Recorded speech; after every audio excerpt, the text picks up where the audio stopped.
I was broke, I was depressed, I was full of anxiety. I was over 6 figures in personal debt, and I almost felt shackled with the chains to the past. And where are you now? I'm a multi-millionaire and I'm financially free. By the age of 30, I hit my first million. It's really unlayering all the junk and the gunk and the garbage of the past and of others that doesn't belong to you. I chose to be that chain breaker. Okay, I am going to end this and it ends with me. And once they understand the root cause, then you can be like, okay, I pulled this weed out and I'm gonna plant something new. Let me unlearn all this stuff.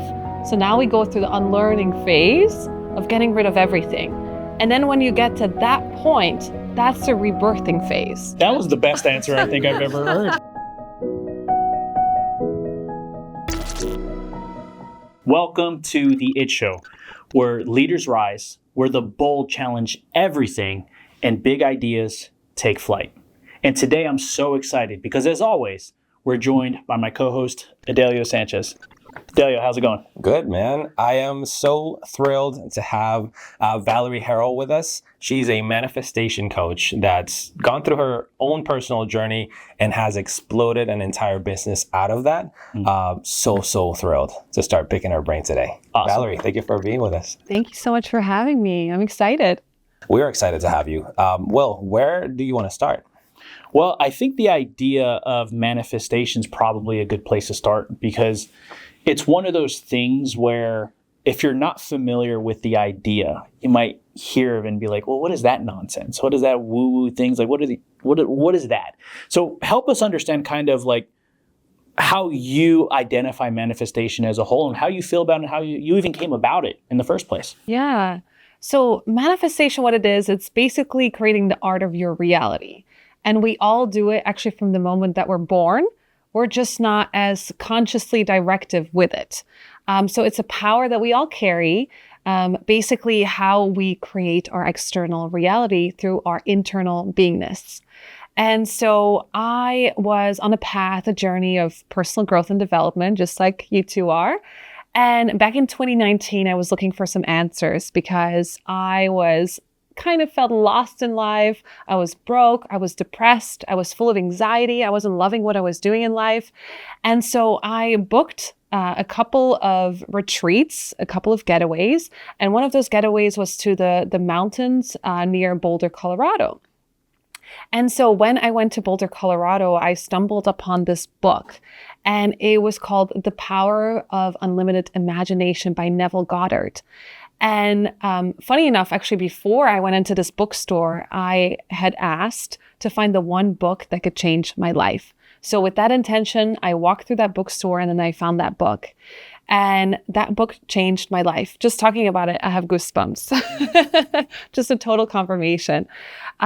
Because it taught me how I am actually not a victim of life circumstances, how I actually created the mess that I was in, right? All of the debt that I had was because of my internal beingness. The misaligned relationship was because of my internal beingness. The career that I was in, the bullying that I had gone through as a child, it was all because of my internal state, my internal beingness. So once I then shifted from being a victim to being a victor and started consciously manifesting my new reality, that's when I got to play with life. That's when I got to be like, okay, what do I no longer want? And what do I now want to invite into this new reality that I'm creating? It's kind of like, you're a painter and you have a canvas and you do not like the painting that you just created. You can just paint right over it and start anew. And that's basically what happened to me in 2019. So let's take a step back all the way to 2019. Victim, Valerie. You mentioned being in debt. How deep into debt were you? I was over 6 figures in personal debt. I had one credit card maxed out over $26K, another credit card $35K. I had actually gone so far as to borrow my mom's credit card. So it was really, really bad. And I did not know where all of that stemmed from. I grew up in a country, Belgium, where we don't have credit cards. We don't have debt. I grew up actually hearing my grandma saying, you don't spend what you don't have. So I didn't understand why I had gotten myself in such a deep hole. And so I was deeply in debt. I had no idea how I was going to crawl out of that hole. And I was actually making good money with real estate, but then I kept crawling, trying to get out of the debt hole. And I did not know a way out. So yeah, over $100,000. If you actually were to count my mortgages at the time, it was actually 7 figures in debt. Wow. Yeah. So it was pretty significant. Oh, wow. Okay. So, I mean, how did that make you feel though? Like, to walk me through, like, when you wake up in the morning feeling, I imagine overwhelmed, not really knowing what to do. Like, how did that impact, I guess, your day-to-day life? Yeah, it's kind of like you feel the weight of the world on your shoulders and you feel like this heaviness. And it's so hard to actually create a reality that you desire from that heaviness, from that weight.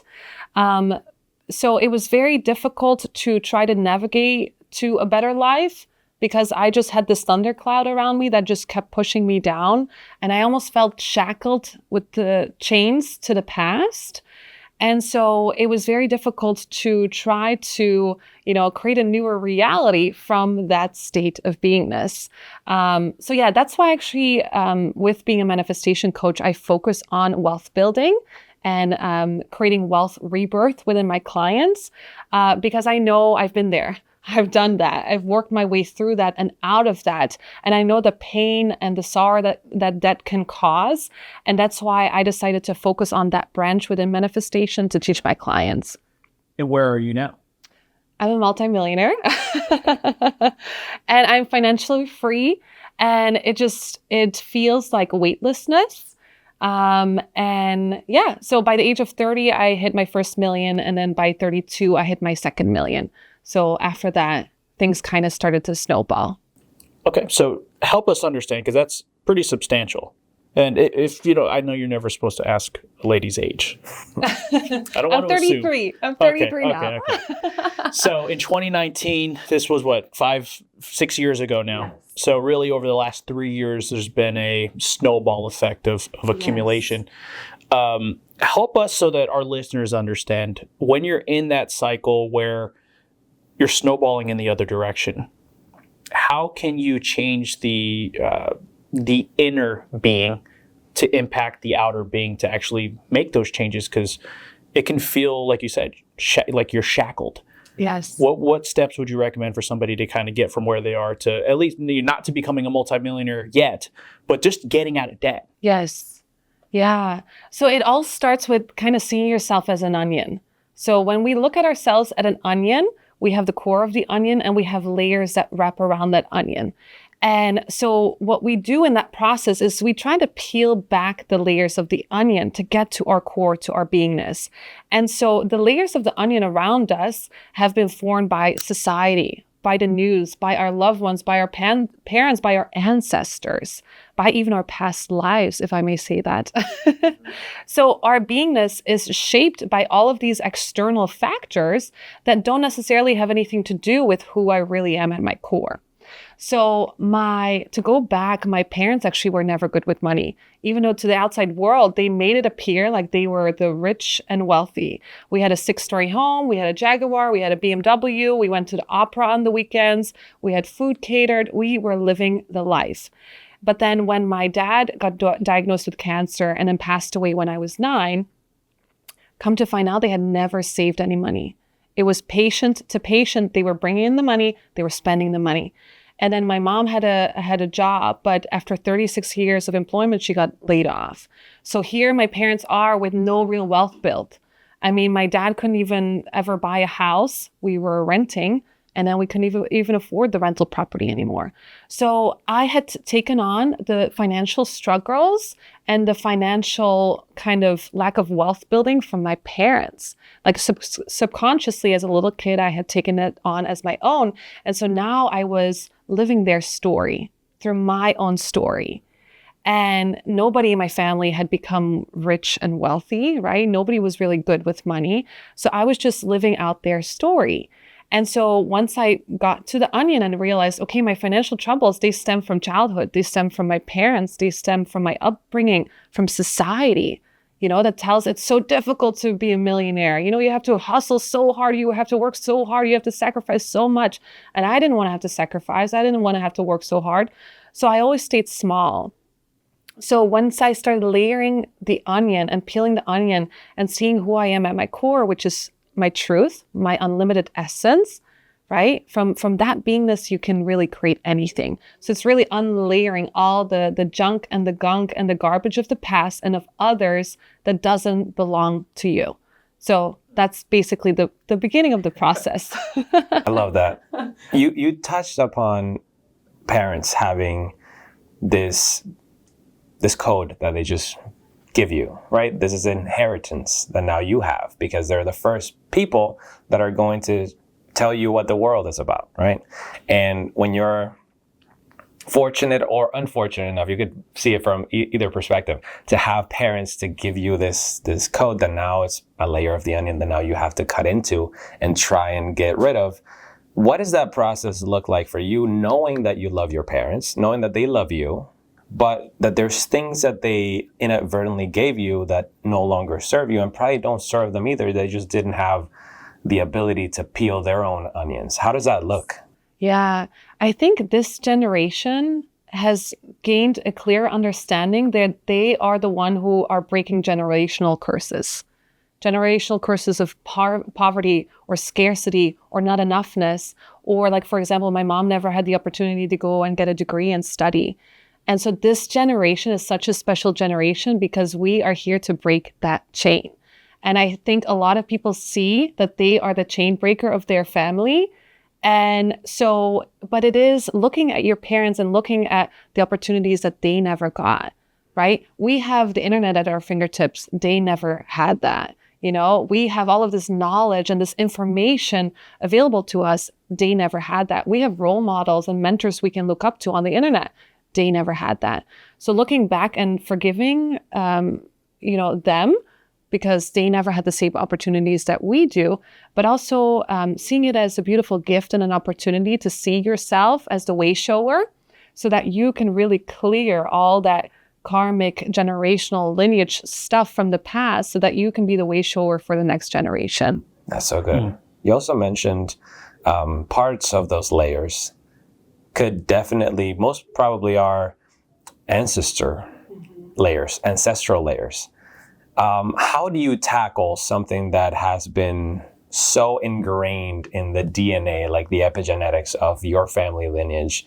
How do you start to tackle that layer of the onion? Because I feel like some people, especially nowadays, they resonate with, I'm going to be the one that's going to stop this. I'm going to be the one that's going to end the generational curse, the thing that my family's been struggling with for generations.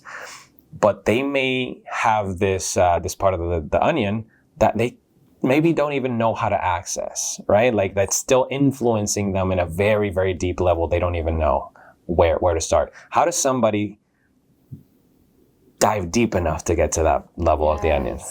And first is that understanding and that knowing that you carry within you the beingness of lineages that have gone before you. Your parents, but their parents' parents are your parents' parents. And once you understand that, you look at yourself in a more holistic manner. Just to be very vulnerable here, when I was in my 20s, I suffered from alcohol abuse. And I had really bad OCD. And this was something that I kept hidden for years. I've actually never spoken about this publicly, but I had really bad OCD and I was abusing alcohol.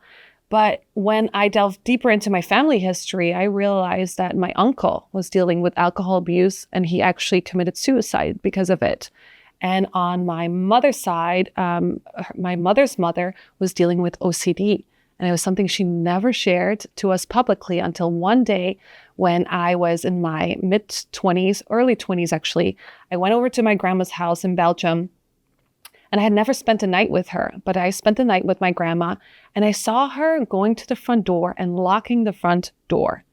And she was literally like 1, 2, 3, 4, 5. Then the other lock, 1, 2, 3, 4, 5. And then back to the first lock and the second lock. Then she went to her stove and said, off, off, off, off, off, off, and did her whole pattern and then the back door. And I was blown away.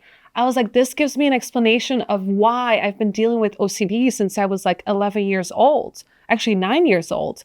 I understand it now because I carry within me parts of my grandma, parts of my uncle, parts of my ancestry that sometimes when I'm living my life, I don't understand why I'm doing the things that I'm doing.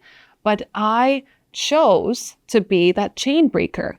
Okay, I am going to end this and it ends with me. And I actually overcame my OCD, and my OCD was debilitating. And back in a time when I was a little kid and I went to a psychologist to try to figure out what it was called, try to figure out what it was, he didn't even know what that was. He didn't even know. We couldn't put a term on it. We couldn't term it as OCD. We couldn't label it. But I see myself as that generation that's going to crack through the surface and make sure that that doesn't get passed on to future generations. So I think it's like that level of responsibility that we need to hold ourselves accountable to really be that, that generational way shower. The next time we have Valerie on the show, we gotta say, listen, that introduction, manifestation coach, get rid of that. Valerie, breaker of chains. Yes.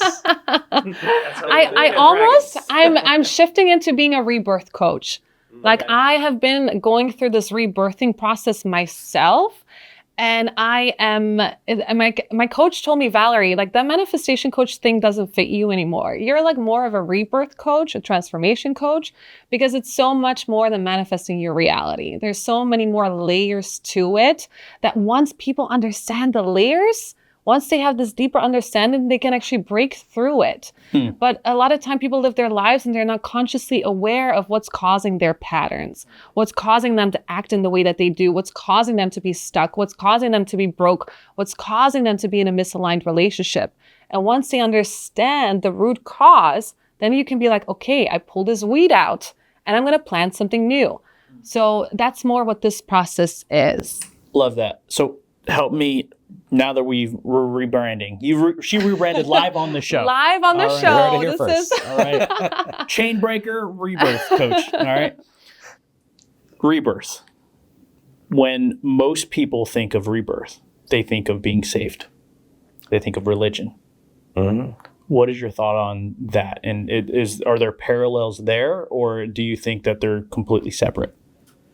Rebirthing is more connected to yourself than to necessarily God, even though God can totally assist with that process of rebirthing. But I feel like there's a reason why when we come to this planet that we don't remember anything. Like we just come here as a blank canvas, and it's to experience life and to grow and evolve. And then once you grow and evolve, then we go through this process, which I call the unlearning. So we grow, we learn, we develop, we evolve. And then we're like, oh my God, I don't like the person that I grew into. Let me unlearn all this stuff. So now we go through the unlearning phase of getting rid of everything. And then when you get to that point, that's the rebirthing phase. That's like, okay, I give birth to this new identity, to this new layer of my beingness. What does this person want to create? And at that stage, you tap into the God within you. Because once you realize that, okay, I'm a divine creator being, what do I want to create? That actually puts you in the position of being a God essence yourself. And then from that space, you can understand that I can be anything I want to be. Because if we go back and talk about epigenetics and we carry the lineages of all those who had come before us, we carry within us God, source. We're seeded from God. When we take it all the way back, right? I don't care what you believe in, if you believe in the Big Bang and whatever. But if you carry us all the way back, we stemmed from that central source, God, the universe, whatever you want to call it. So we are imprinted with codes of God, source, the universe. And so once you unlearn yourself and you get back to that place, you can create anything from that place. So that making $1 million is now easy. Manifesting the love of your life is easy. Doing whatever you want to do is easy once you tap into that aspect of your beingness. Mm-hmm.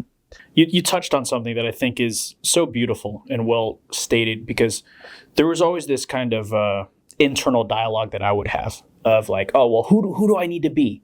Who do I need to be? Okay, well, this is the goal I want. And you guys hear the old adage, like, it's not about what you need to do, it's about who you need to become. Yeah. And then who you become will dictate eventually what you ultimately get. So I'm thinking about, all right, what is it that I need to, who do I need to become? What do I need to do?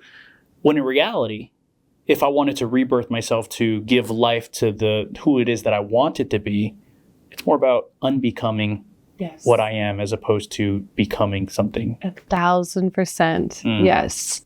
It's more about unbecoming than becoming. And then from that state of unbecoming, you can become whatever you were meant to be. And that's actually what my book is going to be about. Oh, yeah? Wow. What's the name of your book? You got that part? Yeah, it's going to be Unlearn Yourself to Become All That You Were Meant to Be. Oh, that's good. Oh, that's a good title, dude. Yeah. You heard it here first.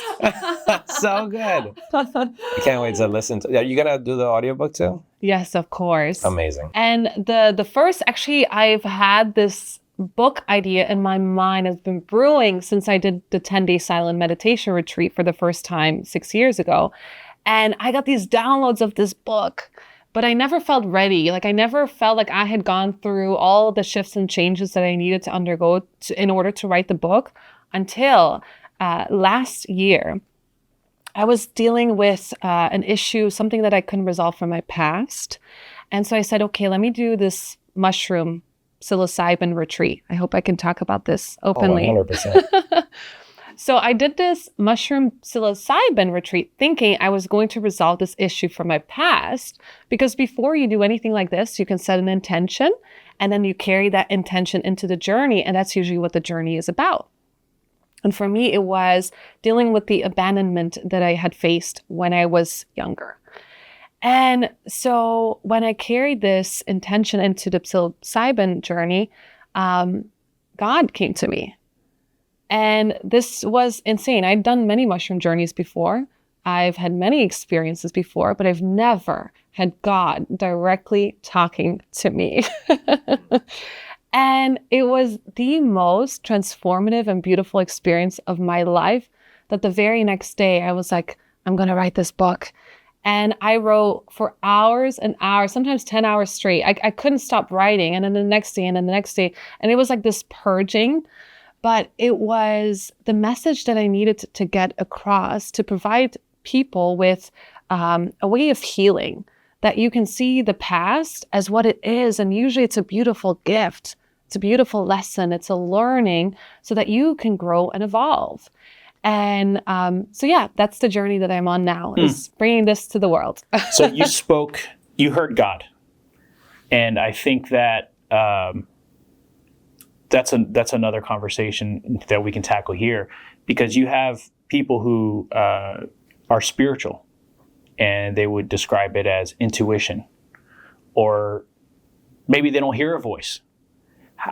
How can you discern whether it's God or whether it's intuition, or what if you're not hearing anything at all? How do you know if God's trying to speak to you? Yes. So your intuition is actually your own internal God source. Okay. So we are a part of the greater whole. Think about like a body, right, with the little cells in it. So we are the little cells, but we're part of the greater body, right? So we can talk to our own cell, our own individualness, or we can talk to the greater body. So when we tap into our intuition, that's our own God source within us. We can also hear from our guides. So my dad has passed and I can tap into the guidance that I can receive from my dad, or I can tune into God source, the creator. There's many sources that we can actually tap into that sometimes we're not aware that we can't even do that. I always felt so disconnected from my dad after he passed, but now I have a better relationship with him actually than when he was alive. Because now I actually can consciously tune into him, and there's no mask. There's no like, I'm your daughter, you're my father. It's me, the soul, connecting to you as a soul. And so it feels more divine, like the connection that we have now. More pure? Huh? More pure? Yes, more pure. Yes. More sacred, more whole. So once you kind of unlayer the layers of the onion, you can decide and you can tap into these messages from above or within. So yeah. If I could ask, because we're talking about a lot of great subjects, a lot of great topics, but a lot of it feels a little abstract, right? So can you give us some tactical step-by-step process that we could do to, I guess, starting to unlayer, and then maybe how we can tap into these other sources? Yeah, it's first getting really quiet with yourself. So I went on that 10-day silent meditation retreat a couple years ago, and I got really quiet. And once you tune out the noise of the world, you tune out the external noise, and you actually go within and you close your eyes, because during this 10-day silent meditation retreat, I had to close my eyes from 5:30 in the morning until 9:30 p.m. at night. And then when you sleep, you close your eyes too. So there's no other way to go but inwards. And no phone, no talking, no eye contact, nothing. I've seen lately those people that go on those dark retreats. They get locked up in a room for like days and it's total darkness. It's kind of like that. So when I was sitting with myself for 10 days, you realize how much of the thoughts that we have and the noise that goes on in our head isn't even ours. Like, it's our social media, it's the news, it's our friends, it's our partner, it's our parents. It's like all of these voices. And when it gets quiet, you're like, what does my own voice sound like?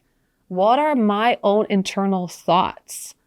Like, get raw and real with who you are and your own beingness, because you can finally tune into that guidance that's within you. So from that guidance, you make different choices.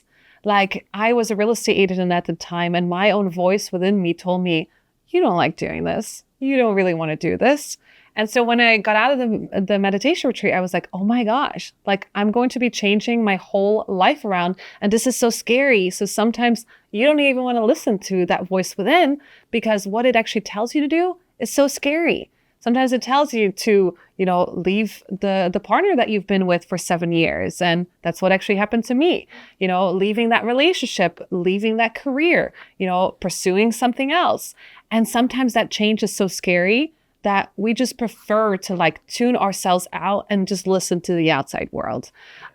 So technical advice would be to tune into your own beingness, listen to what it says, because it will always guide you on the right path, the path that's meant for you. Because so often we're walking the path that's the path of our parents. That's the path of what society tells us to walk. And, my mom, when I was younger, she always wanted me to follow in my dad's footsteps. That was going to be my role in life. I was going to be a doctor and nothing else. And the moment that I decided I'm not going to go pre-med anymore, I want to do business, it's like she was a little disappointed in me, because that was her vision, her dream for me. But we have to listen to what path is our path, and not the path that our parents want us to walk, not the one that we think we need to walk, but really our designed path. So for those of us at home that struggle, I know I struggle finding silence, what would your suggestion be on how they can first silence all the noise so that they can tap into source? Yeah, so I have a daily routine every single morning that I do. It's my Manifestation Minutes morning routine. And it's first doing some breath work to really get you into the body. And then after that, I do some meditation. And meditation can be 1 minute, it can be an hour, it really doesn't matter. But once you start to learn to silence the noise, you close your eyes, you turn off your phone, you silence everything around you, and you just tune into the vast void, the nothingness, the no time, no space that's present within us and all around us. And that's when you really tap into the field of infinite possibilities, right? The field of infinite intelligence, the field where information can just flow and flourish and come to you. So the more you get in tune with that, the easier it is for you to find it. Like, for example, before I did this podcast, I sit down, I tune into the infinite field, and here I am, ready as like a receptacle, ready as a vessel to receive. So once you start living your life from that, you all of a sudden you start flowing with life, and things start coming to you, and opportunities come to you, and it manifests in front of your feet. Instead of going after it, hustling after it, finding the knowledge, finding the information, finding what I need to do next, you allow the knowledge to almost come through you, stream through you. So yeah. So initially it was harder for you to find the silence to do that, and now you can kind of just tap into it after just choosing to do so. Yes. Because at first when you do this work, your mind is a scary place. That void is a very scary place because you get confronted with who you are. And a lot of the aspects of your beingness that you have identified as your beingness, your identity, are not really aspects that you like. Like when I started doing this work, I was a heavy partier. I was into alcohol and I was doing all these things that really did not align to the truth of who I am. And so when I got confronted with my life and my lifestyle, I didn't like it.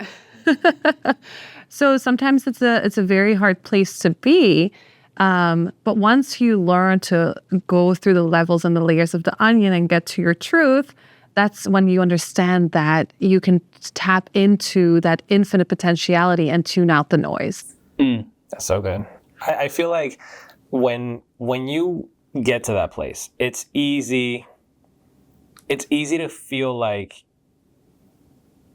you're in control of a lot more that you might not be in control of. Like once you get to that place of infinite knowingness, being one with everything and having access to everything and just letting it all come to you, do you think that in that moment, do you still have a twinge of ego, or is ego completely left the room?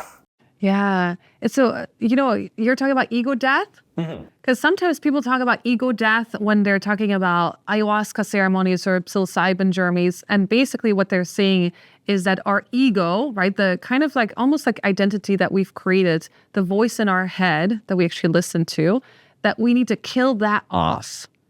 And that's not a thing at all. Like you don't want ego death. You don't want to dissolve your ego, because our ego is that opposition. So we're like the yin and the yang, right? We're the effervescent godlike everything, right? All of the knowledge, all of the wisdom and the know-how. But we are also our ego. We are a human being in this body, in this incarnation. And we also have our mind and our analytical brain. So it's like it's about forming a union with your ego more than trying to tune it out, or more than trying to silence it, or more than trying to kill it. Like I hear that all the time. I'm like, why would you want to kill your ego? It's your best friend, right? You wanna feel like this life. You're in such flow. You're in such a state where you harmonize your beingness. It's about harmonizing your ego with your essence. It's about harmonizing your divine feminine with your divine masculine. It's about coming into cohesion, into oneness, into alignment with all the aspects of your beingness. So, yeah. That's so good. So you would say that there's still going to be, you're still going to be holding hands with your ego even when you get to that deep place. Yes. What do you think the ego has influence onto? Because the ego is the mind. The ego is the thing that chaos, right? Order and chaos. It has everything that could be good or could be bad, and it's sometimes unruly. How do you help it come into alignment so that the intention that you have in that place, in that purity, also aligns with what the ego wants, which can be chaotic? Yes. I actually had this conversation with my sister yesterday, because when you go through life, there's these cycles. And I'm actually writing a chapter in my book about this also, about, let me see how to exactly phrase this, about chaos and rebirth. So there's these cycles in life where there's destruction, chaos, but then it cycles into creation, into rebirth. And so it is about harmonizing these two cycles and putting what I call a restoration period between the two, where you just kind of like let things settle and restore. So sometimes life feels very chaotic when, for example, now all of a sudden, like I'm breaking up with my boyfriend and I'm changing careers and this feels so chaotic. But the chaos brings rest. And then after the rest, it brings creation. It brings rebirth. So it's about seeing even the chaos as your biggest ally. It's seeing the destruction as actually something that is benefiting you. You know, like when we lost it all when I was 9 years old, like the house went, all the cars went, we were left with a few boxes of belongings and we moved to the US. And that seems like such a difficult time in my life. All that period of destruction that felt never ending. But then there was a period of rest, and then restoration, and then creation. Because once the building is destroyed and all you have left is the foundation, now you can rebuild on that foundation and build something entirely new. So it's about allowing those cycles to happen, allowing the mind to create chaos. That's totally fine. Understanding where it's coming from and what it's trying to actually create into your life. Once you understand the greater meaning behind it, you can like put all the puzzle pieces together and see the bigger picture. That's so cool. You think that people that haven't gone through enough cycles of chaos are in the middle of that chaos just freaking out until they go through it enough times that they can actually appreciate what it means? Yeah, it takes a lot of perspective to allow yourself to see the chaos and appreciate it. Like it's taken me many years to look back at my childhood and actually see the death of my father as something that's greatly benefited me. You know, some people, when I say that, they don't understand why I would ever say that. You know, losing all of our money and our wealth is something that greatly benefited me. You know, all of the bad things that ever happened to me greatly benefited me because it made space, it made room, it allowed me to see clearly, and it allowed me to rebuild something whole new from that. So I think it does take a couple of cycles to be able to kind of pull yourself out and see things from a greater perspective. And once you see that, you see the magic behind it all. That's so cool. I want to throw this one more question your way. I think it might be a little too grand. I even sometimes don't want to throw this out there for people, but when you are presented with this totality of what existence is, and you are faced with the reality that we're here to experience each other and help each other, hurt each other, and do all these all possibilities, everything is allowed, right? What, in that knowingness of everything, what stands out to you as the meaning of all this? Like, what is the meaning of all this to you? The meaning to everything, or the meaning of life. Oh my gosh, I could go so deep with this. Do you guys have 5 hours? Oh my That's why I didn't want to ask it. To me, the meaning of life is, so when you think about creation and how it all started, it's basically God, 0 point, that created other elements around itself, because if you're one and you're oneness and it's only you have no perspective. You have nothing to bounce ideas off of. You don't have a mirror to look into and see what you actually look like, okay? So when God's source decided, I want to have this experience, it like almost bursted open and created all of us, all of creation, all time matrices, all time and space. And it is, I think, in a way, for God's source to be able to experience itself. That's what it really, in a nutshell, means to me, because I'm having an experience, you're having an experience, you're having an experience. And at the end of this life, we all go back into source, into heaven, whatever you want to call it. And it's like this collection of information to be able to have so many vantage points. And I think that's why we talked a little bit about this earlier, about when you meet other people, and sometimes you're like, oh, I want to have all friends who are spiritual. I want to have all friends that feel exactly the way that I feel, that believe in the same things that I do. No, I want to have contrast. I want to have friends with opposing political views. My partner is not spiritual at all. Why? Because now he can see me and I can see his experience, and we can bring more of a holistic viewpoint to one another. And I think in the grand scheme of things, that's kind of what everything is. And it also is a return to wholeness. It is a return to completeness. It is about forgetting who you are and coming back to your truth. A return to oneness, a return into love. So, yes. That's such a great answer. Dude, that was the best answer I think I've ever heard to that question. Drop the mic, walk off. Oh my goodness. So, contrast. Obviously you can't be an independent thinker without being able to look at something and have the ability to change your perspective. So what is one thing that you would say you believed as absolute truth, absolute fact 5 years ago that you no longer believe today? So something that I believed absolutely as a fact 5 years ago that I no longer believe today. Let me see. I believe that I was like more limited, more mortal. 5 years ago, I identified more with Valerie Herrel. And now I identify more with the eternal. Now I identify more with the connection behind us all. Like when you take all physical matter out of this room and beyond this room, then you realize we're all energy and we're all really connected. We're all part of the same field. It's not you and me and you and me. We're actually all one field. So 5 years ago, I really identified more with the material world and I created from the material world. Now I identify more with the non-physical world and I create from that realm. And so from that realm, that's where infinite possibility lies. And once you create from the realm, there is really no limit to what you can create. And that's when you become supernatural, like Joe Dispenza would say. That's when you would break the habit of being yourself and really are able to manifest anything that you desire. So I think I've been undergoing this tremendous transition into oneness. And it's a never-ending journey, obviously.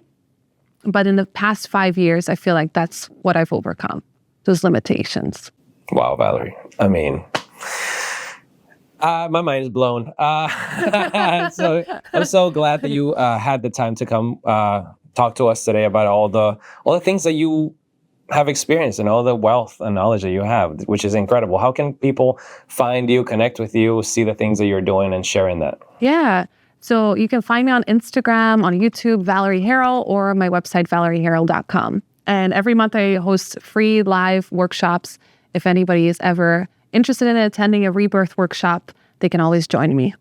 Join Valerie in that workshop. It's got to change your life. Oh my God, dude.